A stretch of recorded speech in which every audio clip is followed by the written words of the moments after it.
Bonjour, je suis Alexandre et bienvenue dans le podcast Les Joies du Sport, le podcast qui vous permet de suivre une aventure avant même qu'elle ne commence. Dans ce format, des invités viendront te présenter leurs futurs projets sportifs, que ce soit une course avec dossard ou bien un projet off, et cela à 2 reprises. Mais pourquoi 2 interventions sur un même sujet ? C'est peut-être la question que tu te poses. Sache que ces 2 épisodes te permettront une immersion totale dans le projet. Lors du premier épisode, enregistré avant l'événement, ce sera l'occasion de découvrir notre invité et d'en apprendre plus sur le défi qui l'attend et comment il s'y est préparé. Nous découvrirons également comment il intègre son entraînement dans sa vie personnelle et professionnelle. Nous discuterons de ses sensations à l'approche de l'événement ainsi que ses attentes sur ce défi.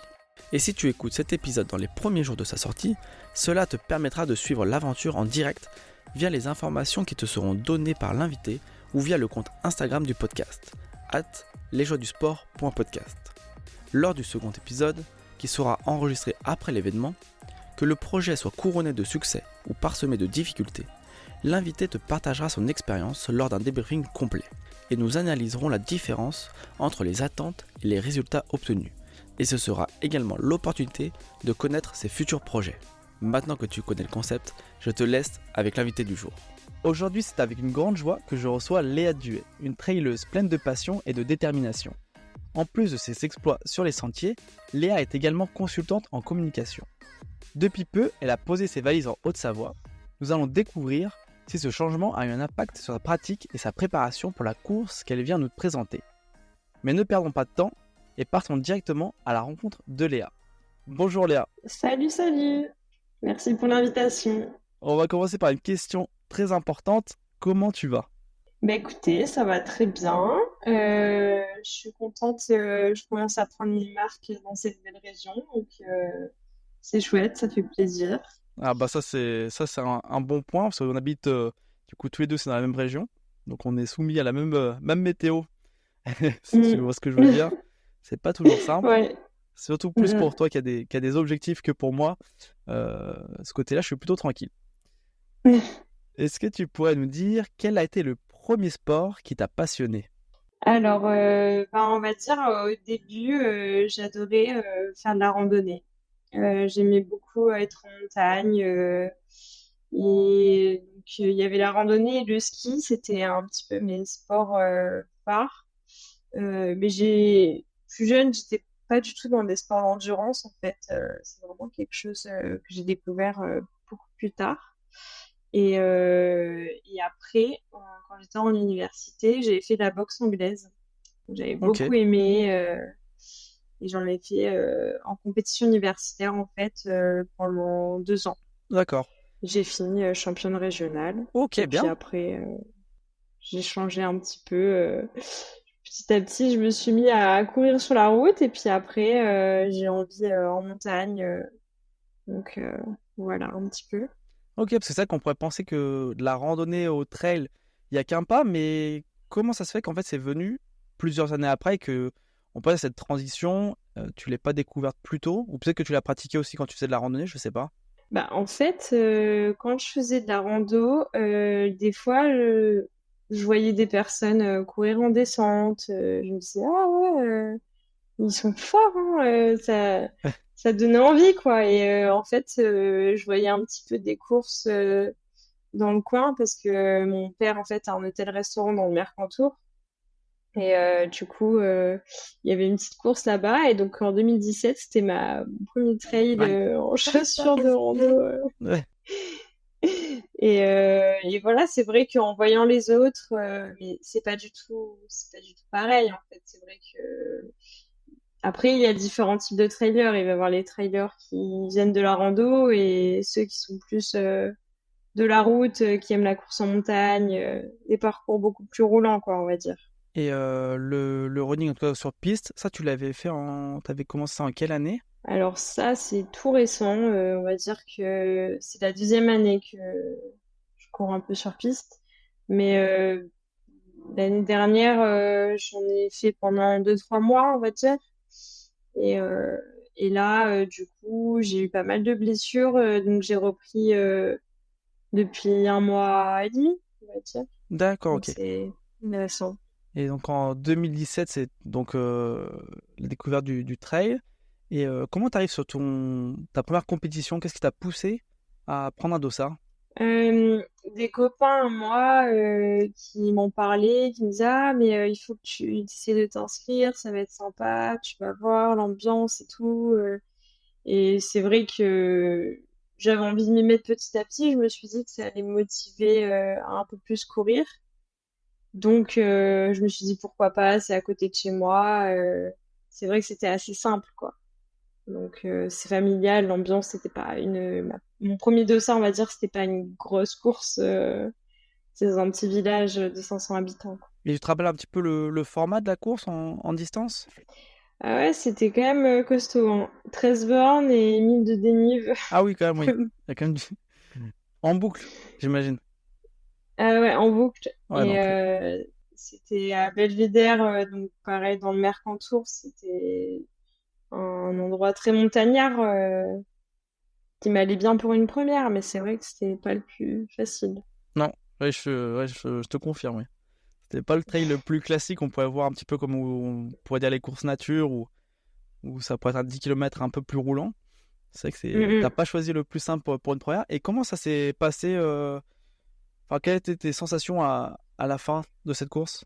mm. Bah, j'étais super contente de m'être poussée vraiment, d'être sortie de ma zone de confort, quoi. Finir, je savais que j'allais le finir, mais d'être donné à fond, quoi. Bon, j'ai eu super mal au ventre parce que j'avais bu du coca sur les ravitaux. J'avais pas du tout optimisé l'hydratation, on va dire. Et voilà, mais malgré les douleurs au ventre, les crampes, etc., je suis allée au bout et donc forcément c'est hyper satisfaisant et t'as envie de plus après, quoi. Donc ça, ouais, en parlant du coup de plus, la transition est toute faite. Donc bon, moi je sais, c'est que tu t'es réinscrit sur d'autres courses après ça. Est-ce que tu pourrais nous dire un petit peu les points, enfin les courses peut-être à préférées là, de 2017 à aujourd'hui, les courses auxquelles tu as participé et celles que tu as préférées? Ben la première qui me vient, qui est quand même pour moi phare, c'était la MCC, donc le petit format l'UTMB. Euh, et franchement, c'était incroyable. En fait, j'y suis allée parce que c'était après le Covid de 2021. Il y avait des dossards de dispo. Je me suis dit, bon, bah, pourquoi pas. Et du coup, je suis allée toute seule. Je me suis pris un petit logement à Cham. Je trouvais super chouette. C'était la première fois que je découvrais Cham. Et puis, on va dire, l'ambiance est quand même incroyable. Et je suis arrivée deuxième femme. Bien. Vraiment la surprise, quoi. Et je me suis sentie super bien. Bon, déjà, le décor, les sentiers là-bas sont vraiment magnifiques. Euh, et puis l'animosité, c'était quand même sympa de faire un podium pour une première course là-bas. Et puis après, il y a eu aussi la Transvulcania que j'ai beaucoup beaucoup aimé sur l'île des Canaries, La Palma. Donc ça, c'était mon premier format plus long, c'était 75 kilomètres. Et super expérience. J'ai pris vraiment du plaisir tout le long. J'ai essayé d'être régulière. Voilà, après, j'ai fait septième femme. J'étais pas trop partie avec un objectif. De toute façon, ma priorité, c'est de prendre du plaisir, de m'écouter. Si je fais quelque chose de bien, tant mieux. Mais c'est de me donner un max, en tout cas à moi. Et pas forcément se comparer toujours aux autres, quoi. Bon, en tout cas, ça t'a quand même bien réussi. Parce que la MCC, quand t'es allé sur place, tu t'es mis sur la ligne de départ. À ce moment-là, t'avais quand même potentiellement, tu pensais faire un podium ou c'était vraiment la surprise Ah, mais totale? pas du tout. Ah, Pas du tout. C'était vraiment, c'était incroyable. Je m'y attendais pas du tout, quoi. Je me suis dit, bon, bah, on va voir. Je, j'avais pas du tout d'objectif de temps ni rien. Donc, ouais, vraiment, c'était surprise, surprise, quoi.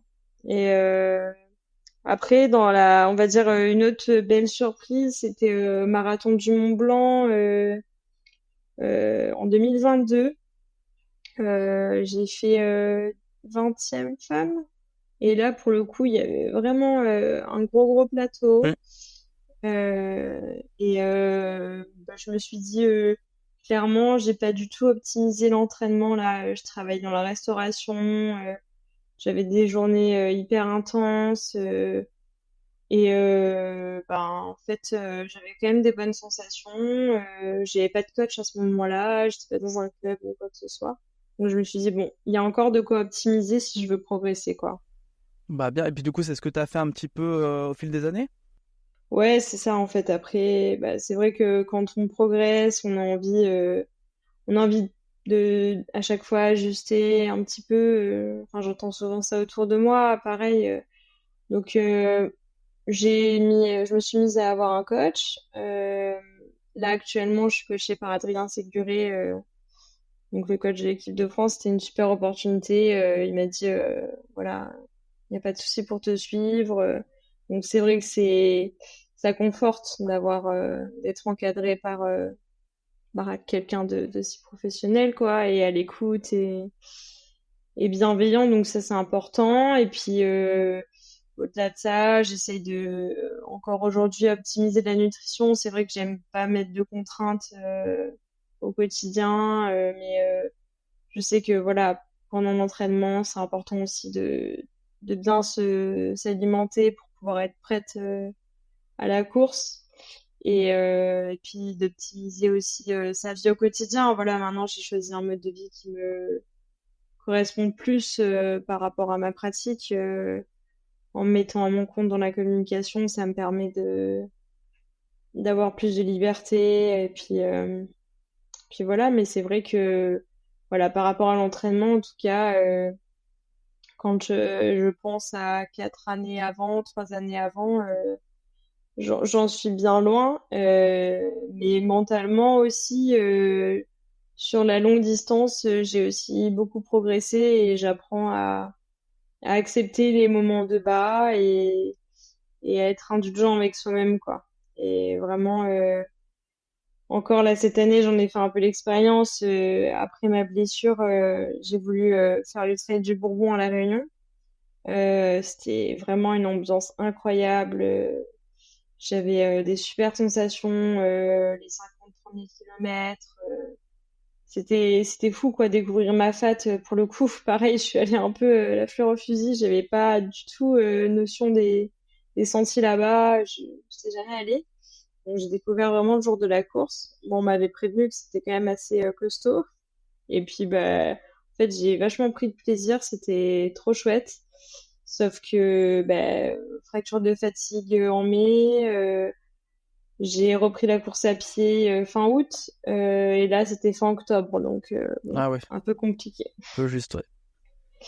Mais du coup, j'ai arrêté au 80e parce que je sentais que voilà, j'avais pas assez prête musculairement. J'avais un peu des douleurs, je voulais pas aggraver les choses et voilà. Mais bon, quoi qu'il en soit, j'ai aussi appris mentalement sur des distances aussi longues, des efforts aussi longs. Il faut savoir accepter qu'il y a des moments où t'es pas bien, quoi. C'est le cas de tout le monde, Ouais. je pense. Bah, parfait. En tout cas, on pourra revenir sur ces différents points un peu plus tard dans le podcast, dans cet épisode-là. Et on va basculer sur la course que tu viens nous présenter, en tout cas pour laquelle tu t'entraînes. Est-ce que tu peux nous donner cette course, s'il te plaît? Alors, du coup, là, je m'entraîne pour les championnats de France de trail long qui auront lieu donc à Bulle-les-Baronnies dans la Drôme le 7 avril. Bah, parfait. Écoute, j'ai pour habitude d'introduire en général la course par un texte trouvé sur le site. Donc là, je suis allé sur le site de Traildrome et j'ai trouvé un texte assez intéressant sur la philosophie du traceur. Donc c'est un texte qui a été écrit par la personne qui fait qui fait les tracés des courses, même si tu ne parcours pas toutes les courses, mais du coup ça englobe toutes les courses. Je trouve ça assez intéressant de vous lire ça pour introduire cette course. Pour les parcours au-delà de 20 km, je m'attache à trouver un maximum de singles joueurs. On a quelques pépites comme les sentiers botaniques, avec une progression au milieu des pins sylvestres et pins noirs. tapissées d'aiguilles de pin et les crêtes de la Nible et de l'Incueil, offrant de fabuleux panoramas. Tout l'enjeu est ensuite de trouver des sections intermédiaires avec le minimum de pistes, même si je ne dois pas négliger que cela permet des relances et que certains trailers apprécient aussi de trouver quelques portions roulantes entre les portions techniques. Je m'attache aussi à changer chaque année le tracé. Chaque fois que possible, j'essaie de trouver quelques portions techniques dans des pierriers, des secteurs rocheux entre les barres rocheuses, un passage de gué et bien sûr, offrir des passages typiques de notre territoire au milieu des oliviers, du thym, de la lavande et des falaises du Brieux et du Saint-Julien. Certains aiment comparer les chronos chaque année, mais c'est un choix assumé que de renouveler chaque année une grande partie des tracés. Enfin, pour le plus court des parcours, ce n'est délibérément pas un parcours facile, sur piste et sans dénivelé. Au contraire, c'est un condensé du trail, avec des pentes sévères et des portions techniques. Un temps de progression nettement réduit par rapport à tous les autres tracés, mais un vrai trail court. Donc voilà, ça permet un petit peu de ressentir comment sont pensés les tracés chaque année, vu qu'ils sont évolutifs, comme il le dit si bien chaque année dès qu'il le peut. Toi, un petit peu, comment est-ce que tu connais déjà cette région? Est-ce que tu as déjà couru par là-bas? Non, jamais. Je connais pas du tout la région, donc ça va être, j'ai hâte de découvrir. Et du coup, ce week-end, on part en stage de Roco avec le club, donc j'en saurai déjà un peu plus. Ok. Bah, est-ce que tu pourrais nous dire, enfin peut-être que si tu le sais, comment ça se passe une reconnaissance pour une course? Enfin pour celle-là, est-ce que tu as déjà un petit peu le planning? Vous allez parcourir une partie, une journée, puis l'autre partie la deuxième journée. Comment c'est Mm. comment c'est réalisé en fait j'ai perdu le mot. Une Euh, reconnaissance. Une reconnaissance, ouais. Bah, du coup, oui, on va faire la reconnaissance, mais en 2 jours, parce que bon, c'est quand même, enfin, pour moi, le championnat, enfin, le format long, c'est 58 bornes. Donc, on va faire une première boucle le samedi matin. Bon, moi, j'arrive vendredi, donc il y aura déjà une séance le vendredi, mais ça fait pour faire un bon bloc de volume, en fait. Donc le samedi après j'aurai 38 kilomètres avec 2000 de D+, pour reconnaître une partie. Et le dimanche, je vais avoir la fin, donc ce sera 20 kilomètres avec 900 de D+. Puis, puis voilà. Puis ouais, éventuellement le samedi entre les deux, un petit footing récup de 45 minutes à 1 heure, je vais voir fonction de la forme. Ok. Et vous serez un groupe de combien de personnes?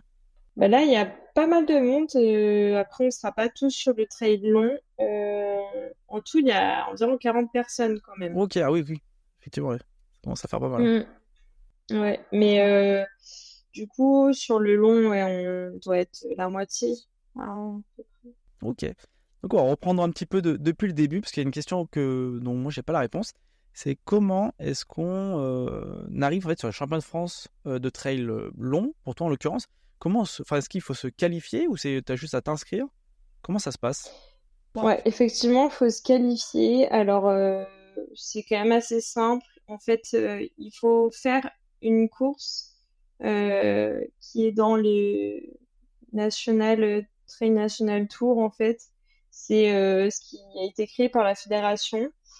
En fait, il y a des courses labellisées par la Fédé qui te permettent d'avoir des points, ce qu'ils appellent VK Trail, en fait. Et c'est comme un score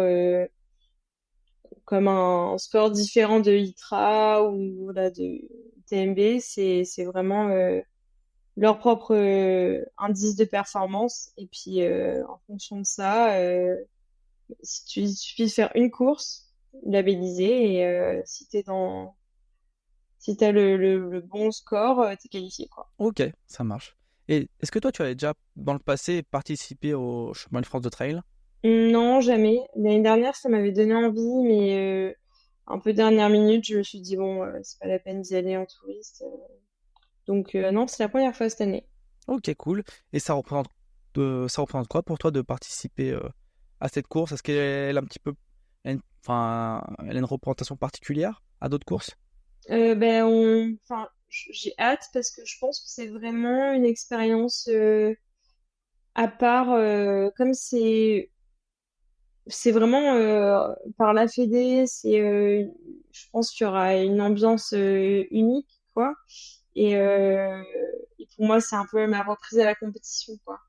Donc, je suis contente parce qu'après l'année dernière qui était très compliquée avec mes 2 blessures, là, j'ai l'impression de repartir sur des bonnes bases. Donc, ça me remotive et c'est le début de la saison, on va dire 2024. Donc, j'ai hâte.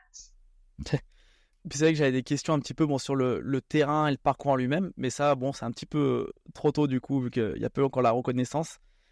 Mm. Mais est-ce que tu as déjà étudié quand même le parcours en termes de, enfin, sur une carte, au niveau un petit peu du parcours en lui-même, la topographie? J'ai regardé le profil, ouais.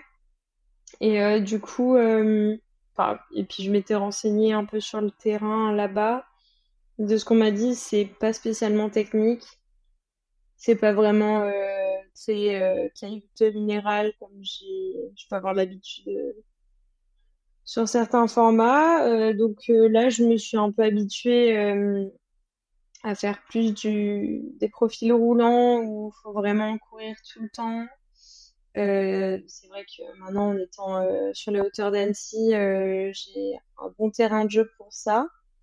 Et après, donc voilà, j'ai vu que c'était 2 grosses montées, on va dire. Et je pense qu'après, il y a énormément de relance tout le long. Donc c'est pour ça que j'essaie de travailler la vitesse en ce moment. On va parler de la préparation physique. Tu m'as dit que tu es avec un coach actuellement. Quelles sont enfin, une semaine un petit peu typique que tu fais en ce moment pour te préparer à cette course? Alors, j'ai un renforcement musculaire par semaine. Euh, Ensuite, j'ai la séance piste donc le mardi, tous les mardis, généralement. Et après, en fonction, soit ski de rando, soit vélo dans la semaine. Là, j'ai 1 à 2 séances de ski de rando dans ma semaine.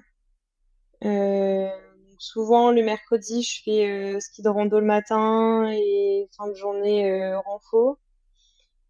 Et après, j'ai des séances endurance en trail, on va dire, j'en ai 3 et une séance, dont une séance qualité le samedi avec des personnes du club aussi. Ok, Donc en fait, ça fait, c'est oui, ça fait assez pas mal d'entraînement, oui. varié. Du coup, il y a un sujet que j'aborde avec tous les invités du podcast sur la partie 1 de chaque épisode. C'est l'intégration de ce volume d'entraînement dans ta sphère personnelle et professionnelle. Comment ça se passe pour toi pour intégrer toutes ces heures? Donc, tu as dit que tu pouvais aménager un petit peu ton emploi du temps, mais est-ce que tu peux nous en dire un petit peu plus? Bah, c'est vrai que pour moi, l'idéal, c'est de soit faire le matin tôt, parce que bon, c'est sûr que c'est plus difficile au début, mais quand on s'habitue, ben après t'as la journée devant toi, et quand t'as une grosse journée, c'est l'idéal. Après, quand je peux un peu plus, si j'ai qu'une séance dans la journée, bon bah je préfère y aller entre midi et 2. Ça s'y prête bien. Je sais pas, enfin, ouais, je préfère y aller soit le matin, soit le midi que tard le soir, souvent. Et, euh, et voilà, et c'est vrai que bah, niveau professionnel, donc ça me permet d'avoir mes rendez-vous dans la journée. Et, et après, au niveau personnel, bah, j'ai la chance d'avoir un copain qui pratique autant que moi, donc il comprend. Après, c'est sûr que c'est pas toujours évident quand bah, lui, il a aussi ses séances. Bah, des fois, on s'entraîne pas ensemble, c'est comme ça, quoi. Mais on va dire, on comprend l'un l'autre nos objectifs et puis voilà. Mais c'est vrai que c'est important, je pense, de s'organiser d'une semaine à l'autre. Des fois, bon, t'es là, ah ouais, demain j'ai ci, j'ai ça. Faut quand même un peu anticiper, quoi. Faut voir. que ce soit bien organisé, quoi. Ok. Ouais, je vois bien que c'est pour ça que je pose cette question souvent parce que c'est pas forcément, enfin c'est déjà pas simple de base de pouvoir intégrer quand même ce volume. Et donc c'est intéressant de savoir un petit peu comment les gens font pour avoir des indices ou peut-être trouver de nouvelles méthodologies pour soi-même pour se l'appliquer. Bien que c'est Mm. très très, enfin c'est propre à chacun et on peut pas prendre par exemple quelqu'un d'autre, mais peut-être avoir des pistes ou des idées, c'est toujours bon à prendre. Ouais. Parce que ça reste, Mm. c'est bon performer, c'est compliqué, mais aussi faut que l'entraînement, on prenne plaisir à aller le faire, qu'il y ait de moins de contraintes possibles. Et ça, je pense que ça joue quand même aussi sur la performance, le bien-être global. Mm. Je pense que oui, c'est hyper important de varier aussi les endroits où on s'entraîne, de s'entourer aussi de personnes qui comprennent, pour pas s'isoler aussi socialement. Enfin, ouais, je pense que c'est important de trouver un réseau de personnes qui pratiquent aussi ton sport, qui te comprend, etc. C'est plus simple. Et puis, si je peux avoir un conseil, c'est de préparer à l'avance ta tenue, ton sac. Au moins, t'as pas le temps d'y réfléchir, de se dire, bon, voilà, par exemple, si je pars tôt le matin, je prépare ma tenue avant. Voilà, au moins, je sais que je me lève, je m'habille, hop, tu réfléchis pas, t'y vas, en fait. Ok, ouais, bon conseil ça. Je pense que Ouais, ouais. ça évite de perdre du temps et puis de tergiverser pour pas grand-chose. Mm, Et en revenant sur c'est les ça. séances, est-ce que tu as une séance que tu préfères et au contraire une séance que, bon, peut-être pas que tu détestes, parce que bon, on va pas faire offense à ton coach, mais une que tu aimes le moins dans ce qui t'est donné. Hum, alors, celle que je préfère, euh, on va dire, ça peut être des séances côte en trail, par exemple, 5 fois 4 minutes en côte, ce genre de choses, ça passe bien, quoi. Quand c'est pas trop trop long, quand il faut tenir 8 minutes au seuil, c'est plus compliqué, quoi. Donc, ouais, ça va, ça passe bien. Et après, par contre, ouais, quand il faut appuyer aussi en descente, j'aime bien. Je prends pas mal de plaisir. J'ai pas trop peur, donc ça me plaît bien. Par contre, sur la piste, les 1000, c'est horrible. Enfin, je m'y fais pas. Quand c'est 8 fois 1000, ouais, c'est plus dur moralement, là. Donc ça, c'est vraiment le truc un peu plus qui va un peu plus à reculons, quoi. Ouais, c'est ça. Ouais. Faut se trouver un bon groupe. Écoute, bah, parfait, on va passer sur la partie plutôt alimentation. Et pour commencer cette partie-là, j'ai une question qui t'a été posée, que je vais te faire écouter, et puis à laquelle je te laisserai répondre. Coucou ma poulette, c'est Cam, je pense que tu m'auras reconnue. Alors, j'ai une petite question pour toi dans le cadre de ta préparation. Quel est ton petit déjeuner habituel avant ou après une séance spécifique trail, même si j'ai une petite idée avec ton penchant pour le peanut butter. Allez, je te fais des bisous, je te souhaite une bonne fin de prépa et de prendre un maximum de plaisir. Bon, ben, trop cool. Merci pour cette petite question, Camille. Bah, c'est mon acolyte. C'est une routarde, mais c'est ouais, une super copine à moi avec qui j'ai l'habitude de m'entraîner. Donc, en fait, le matin, avant de m'entraîner, je vais prendre un muesli avec compote et fromage blanc. Quand j'ai un peu le temps, si j'ai pas la séance juste après, quoi. Faut que ce soit ouais, 1 heure après. Après, si je sais que la séance, elle est quand même rapprochée, ce sera plus pain, beurre et après, il y a un yaourt et pour avoir quand même voilà, protéines et puis euh, ouais, à peu près ça et soit une clémentine, voilà.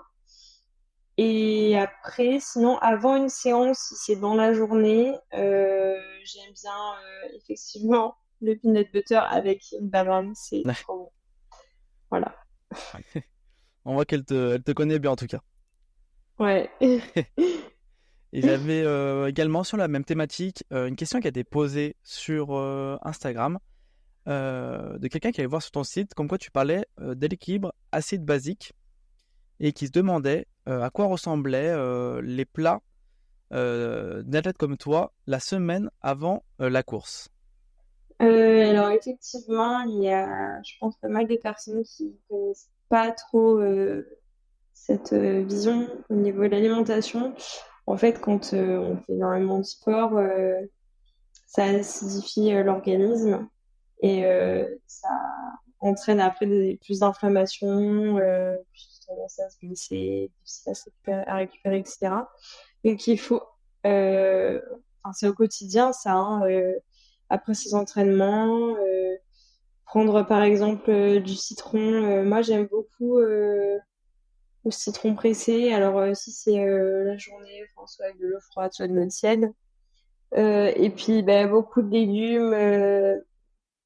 Euh, L'idéal c'est soit en crudité, soit cuit, mais on va dire cuit c'est plus digeste. Mais après, ce qui est important aussi, c'est crudité ou en jus de légumes pour garder les nutriments en fait. Et au moins c'est transformé et au mieux c'est.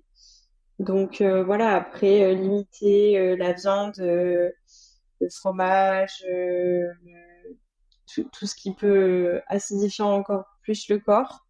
Après voilà, faut savoir se faire plaisir aussi, mais avant une course, euh, encore plus limiter les fibres légumineuses, on va dire. Donc, je vais éviter lentilles, pois chiches, ce genre de choses, haricots, et manger plutôt des choses vraiment digestes, des courgettes avec du poisson blanc ou des œufs et du quinoa et si possible éviter trop de gluten aussi au quotidien. Voilà, il n'y a pas que les pâtes, il y a plein d'autres choses. Enfin, le quinoa, le riz, l'épeautre, voilà. Donc c'est vrai qu'il faut que ce soit au plus naturel, au moins transformé possible. Moi, j'évite tout ce qui est galettes de soja, ces steaks végétaux. Donc, je préfère voilà, des choses plus naturelles. Et après, c'est à chacun de trouver son meilleur compromis. Et toutes ces spécificités-là, toi, tu les as. Enfin, t'es avec un coach en nutrition ou c'est quelque chose que toi, t'as appris au fil des années? Alors, il y a un ami à moi qui a passé donc, un diplôme des éditions nutritionnistes, qui est trailer de très bon niveau. Et puis, du coup, il est très autodidacte. On courait beaucoup ensemble dans le sud. Il s'appelle Thomas Desnoyelles et en fait, il est hyper curieux sur tout ce qui se passe dans l'organisme, etc. Et il va vraiment au bout des recherches. Et du coup, il m'a appris beaucoup de choses à ce niveau-là. Également, après, j'avais en partenaire Efinov l'année dernière, où j'avais beaucoup échangé avec eux à ce sujet-là. Suite à mes blessures, ils m'avaient bien accompagnée pour ils font des boissons de récup en fait qui sont très bien et puis ils font aussi des bilans nutritionnels gratuits. Donc je vous le conseille si vous avez besoin. Ok, cool. On va passer à la partie, donc la troisième partie, la partie plutôt mentale de la course et de son approche. Donc j'ai une question encore également qui t'a été posée, que je vais te faire écouter à nouveau. Donc le même principe que pour la question d'avant. Coucou Léa, c'est Quentin. T'as dû me reconnaître. Euh, j'ai une question pour toi. Pour les championnats de France qui vont arriver début avril, je voulais savoir comment tu abordes la course mentalement. Dans quelle disposition tu veux arriver sur la course et avec quelles ambitions personnelles. ou quelles envies personnelles. Voilà, bisous. Donc voilà une nouvelle question. Je vais te laisser répondre. Juste à la petite particularité, tu vas garder plutôt la partie ambition personnelle, on va la garder pour la fin de l'épisode. Et pour tout ce qui est de comment tu abordes la Ok, course, ça tu peux répondre avec plaisir. ok.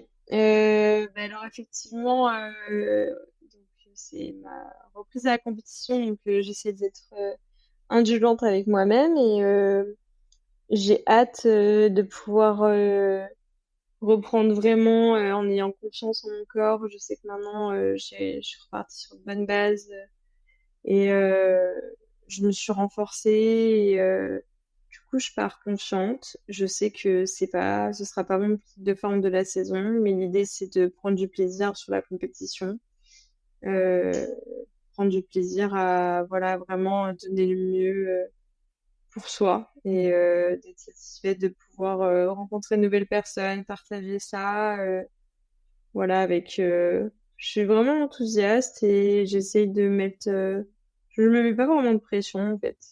Bon, bon état d'esprit en tout cas de découvrir en tout cas cette course et vraiment de prendre un petit peu comme tu l'as expliqué sur toutes les courses que tu as faites jusqu'à présent, c'est vraiment prendre du plaisir avant tout, quoi, si j'ai bien saisi. Ouais, c'est ça. Bah après, c'est sûr que si je mets un dossard, c'est pour faire le mieux et sortir de ma zone de confort. Et c'est le côté challenge, il y est aussi. Mais enfin, je le fais pour moi en fait. C'est surtout ça parce que bon, pour moi, j'aurais pas l'intérêt de mettre un dossard si vraiment je me sens pas d'être à la hauteur ou si je sens que, enfin, je vais pas me prendre un dossard juste pour finir une course aujourd'hui, quoi. Je sais que c'est aussi pour donner le mieux, mais par rapport à moi. Ouais, tu as besoin en tout cas d'être compétitive lorsque tu mets le dossard, ce qui comprend, quoi. Mm. Et d'ailleurs, on revient un tout petit peu en arrière. Tu nous as pas dit qui était ce Quentin en fait. Ouais, j'ai pas précisé.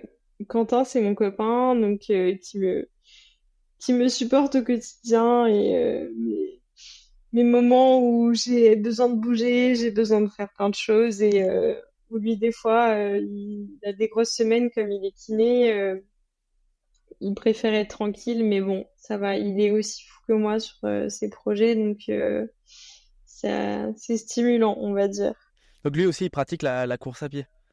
Lui, il fait de l'ultra trail et en plus, enfin, depuis l'année dernière, il s'est mis en compétition de ski alpinisme.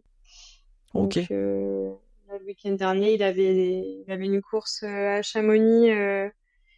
Donc, ouais, c'est un nouveau challenge. Donc, pour lui, des compètes hiver et été, quoi. ok. Bah, toi, peut-être que dans quelques saisons, tu vas finir pareil, hein.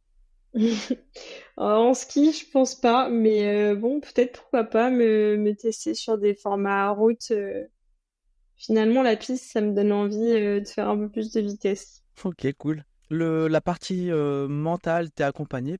Alors, oui, c'est ponctuellement, mais Manon Dupont, qui est basée à Annecy, m'accompagne pour ça. Je vous recommande vraiment, même si c'est pour... ça peut être une seule consultation, mais pour faire le point sur ce qui peut nous freiner, ce qui peut créer des pensées limitantes, les points où il faudrait lâcher prise. Et en fait, ça m'a bien aidé pour pendant les moments difficiles, que ce soit à l'entraînement ou pendant les courses, de vraiment se remettre dans l'instant présent et pas se polluer de pensées négatives, se dire bon bah voilà maintenant reconnecte-toi, t'as pas envie, oui, mais reconnecte-toi à ce que tu vis là et franchement c'est chouette d'avoir des clés comme ça mentales. En fait, c'est vrai que je te posais la question, mais j'avais déjà la réponse parce qu'en fait, j'ai également une question qu'elle m'a posée pour toi. Salut Léa, alors pour ton interview, je voulais te demander quelle était ta recette de la performance, du flow et du plaisir. Voilà, merci. Alors, merci Manon pour ta petite question. Effectivement, le flow, c'est un peu ce ce qu'on recherche souvent. Euh, Cet état où tu te sens vraiment en symbiose avec l'environnement, la nature, tu te sens pleinement. C'est difficile à expliquer, mais c'est un bien-être psychologique, physique, une euphorie presque en fait. Et du coup, pour atteindre ça, je pense que c'est hyper important justement d'être dans l'instant présent. Ce que je disais, c'est se refocaliser sur ce que tu es en train de vivre, de se mettre des pensées positives aussi. Par exemple, voilà, au lieu de se dire, bon, bah, je suis pas à la hauteur, de voir tout ce que tu as accompli et, se refocaliser sur ses sensations, sur les bruits, sur ton entourage. Et puis, au moins, ça t'aide à être focalisé. Et puis, après, à te remobiliser pour être pleinement dans ta course, quoi. Est-ce que tu aurais un petit tips, un petit conseil ou quelque chose que tu as appris avec la préparation mentale qui est facile à mettre en place, que ce soit à l'entraînement ou au début d'une course, pendant la course, pour vraiment voilà, enfin avoir Mm. quelque chose qui t'aide, en tout cas toi. Oui, si je vais parler de la cohérence cardiaque. Je pense que il y en a pas mal qui ont déjà dû entendre parler de ça. En fait, c'est une technique de respiration qui permet, il peut y avoir plusieurs choses en fait. En fonction du rythme, ça va être soit pour se détendre, soit pour s'énergiser, soit pour se refocaliser, simplement, voilà, se concentrer sur sa respiration. Euh, Ça permet de se reconnecter à soi et c'est tout simple. Ça peut être 2 minutes, 5 minutes. Et Manon on avait parlé, mais c'est vrai que j'en avais entendu parler avant et je me suis dit, bon, faut vraiment que je le mette en place. Donc j'ai mis une application sur mon téléphone et du coup, en fonction du moment, si j'ai envie de me détendre, il te donne un rythme et en fait, tu dois suivre au niveau de l'inspiration, l'expiration et puis ça aide, c'est tout simple en fait et ça aide pas mal. Et après aussi une autre chose que je trouve importante, c'est un peu le journal de gratitude que j'ai mis en place. C'est pas forcément régulièrement, mais en fait c'est pas grave si c'est pas tous les jours. Mais de temps en temps, se mettre des choses dont on est fier, ce qu'on a accompli, ça aide à être bienveillant envers soi-même et à se mettre un peu moins de pression au quotidien, quoi. Ok, c'est des choses que tu mets, ce que tu as accompli dans ta journée ou... Alors, la cohérence cardiaque, Non, pour la ça va deuxième être partie, pour le... pour le journal de Oui, pour le journal gratitude, de gratitude, oui. je l'ai mis à côté de ma table de chevet. Au moins, je fais soit le soir, soit le matin, mais c'est vrai que je suis plus le soir, hein, le matin. Je me réveille tranquille, quoi. D'accord. Mais je trouve le soir, c'est pas mal parce que ça permet de se dire, bon, bah, aujourd'hui, voilà, je suis satisfaite, j'ai fait ci, ça. Ok, ouais, c'est sur la journée, en tout cas la journée que tu as vécue, ou les 24, 48, enfin depuis la dernière fois que tu n'avais pas noté, c'est un petit peu à ce moment-là, toi tu mets, sur cette période-là, tu marques ce que tu as eu, ce que tu as eu aimé faire, enfin bien Ouais, fait. ouais, voilà les dernières choses qui me viennent, où je suis fière de moi et où je me dis, bon, bah, c'est quand même positif. C'est savoir reconnaître le positif, c'est bien parce que mettre des mots dessus, on s'en rend plus compte, quoi. Oui, oui, c'est que souvent en plus par défaut, sur une courte période, on retient plus le négatif, le positif, c'est on retient un peu plus dans le temps. Je pense que chacun, on retient plus facilement le négatif dans notre journée que le positif. Donc, Mm, c'est que le mettre sur papier, je pense que ça peut être un bon exercice. Il faudrait que j'essaye pour vraiment se rendre compte que finalement, il n'y a pas eu, c'est peut-être pas une journée si mauvaise qu'on a passé ce ouais, jour-là. ouais, c'est ça, tout à fait. Une question que j'avais posée, enfin, un sujet que j'avais mis en introduction, le fait que tu changes de région, enfin, est-ce que voilà, ça a eu un impact sur ton entraînement, ta préparation et ta vision du trail? Bah, c'est vrai que d'être dans cette région, je me rends compte que c'est vraiment au cœur. En fait, il y a tellement de monde qui pratique le trail et le terrain de jeu il s'y prête vraiment. Après, dans le sud, j'avais aussi des sentiers, mais en fait, d'avoir l'esprit ici trail et sport, ça te donne encore plus envie de s'y mettre et ça motive vachement plus. Donc, on va dire, depuis que je suis là, j'ai l'impression de quand même être plus, euh, plus focalisée et plus motivée dans ma pratique. Et aussi, ben, au niveau professionnel, j'ai un mode de vie qui me permet de plus m'entraîner. Euh, donc, ça aide. Euh, ouais, principalement, ce serait ça. Après, c'est sûr qu'il faut se refaire un réseau et ben, dans le sud, j'avais quand même pas mal de personnes avec qui je courais, mais en fait, ici, tu trouves facilement des personnes qui sont quand même motivées, donc c'est pas si compliqué. D'ailleurs, j'en profite juste pour placer, il n'y a pas du tout d'intérêt financier ou autre, mais c'est juste que j'ai découvert Smatchy, une application qui a été présentée dans un autre podcast que j'ai découvert. Et en fait, à l'occasion, moi j'ai créé également des groupes pour le cyclisme et la course à pied. Et en fait, c'est un petit peu, comment expliquer ça? En fait, c'est, par exemple, on a envie de courir le samedi à 15h. On marque au point à faire samedi 15h une sortie. On met un petit peu la difficulté. Et en fait, chacun par rapport à. Alors en vélo, ça peut être les, euh, les kilos, enfin les watts par kilo qui vont nous donner, par rapport à la FTP, qui vont nous donner un niveau dans l'application, ou avec des références en course à pied sur le 10 km, le 5 km qu'on peut renseigner, qui nous donne un niveau. Alors voilà, ça donne une idée. Et avec ça, en fait, on va dire qu'à 15h, bah, un tel veut faire une course, on peut les voir et on peut rejoindre le groupe. Et ça peut donner des idées. Alors, c'est une application, je trouve, qui est super bien faite et qui demande juste à être plus utilisée. C'est vrai que dans le coin, bon, je ne dis pas depuis peu, mais depuis 2 semaines, c'est vrai que je vois pas vraiment de sorties programmées ou autres auxquelles je pourrais participer pour des fois courir ou aller rouler avec quelqu'un qu'on ne connaît pas forcément, ou des fois sur d'autres horaires où notre binôme habituel n'est pas dispo. Donc voilà, je profite pour le placer et que voilà, si ça vous intéresse, il faut le télécharger. C'est Smatchy, icône orange. Donc voilà, disponible bon, sur l'Apple Store et puis je pense et puis sur Android aussi. Donc Ah, trop bien. à découvrir. Ouais, mais... Ouais. Mm. Merci du tips, alors je vais tester ça. Donc voilà, s'il y a plus de gens de Savoie qui veulent l'utiliser, moi ça m'arrange.